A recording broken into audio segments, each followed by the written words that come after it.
Good evening. Thanks for joining us at 5. I'm Rudy Williams. You're about to hear from the man responsible for the upkeep of a Bartlett cemetery. It's the subject of many maintenance complaints.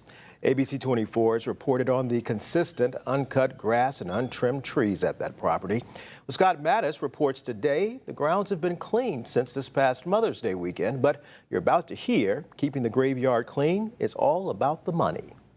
My heart goes out to those families. The history of Galilee Cemetery is disgusting.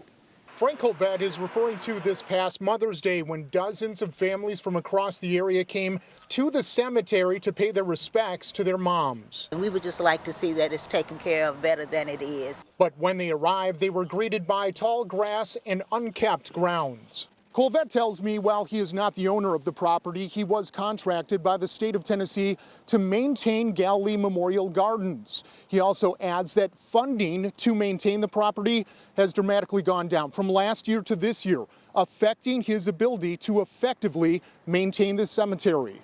Colvette tells me when the property was seized by the state of Tennessee 10 years ago, they also seized the cemetery's bank account.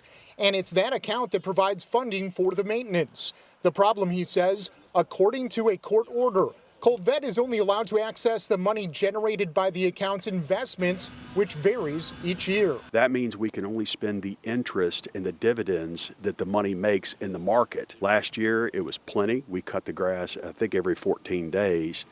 Now, because of dividends, we can only cut the grass 6 or 7 times this year. The bottom line, Colvette tells me he's sorry for the Mother's Day mess and is working on additional ways to keep Galilee clean and maintained.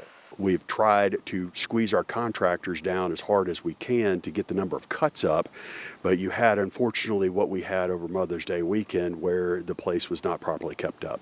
In Bartlett, I'm Scott Mattis. Now, Colvette tells ABC 24 if you know a lawn maintenance service that would like to help when the state's money is not enough, he asks you to contact him. You can find his website at abc24.com/now.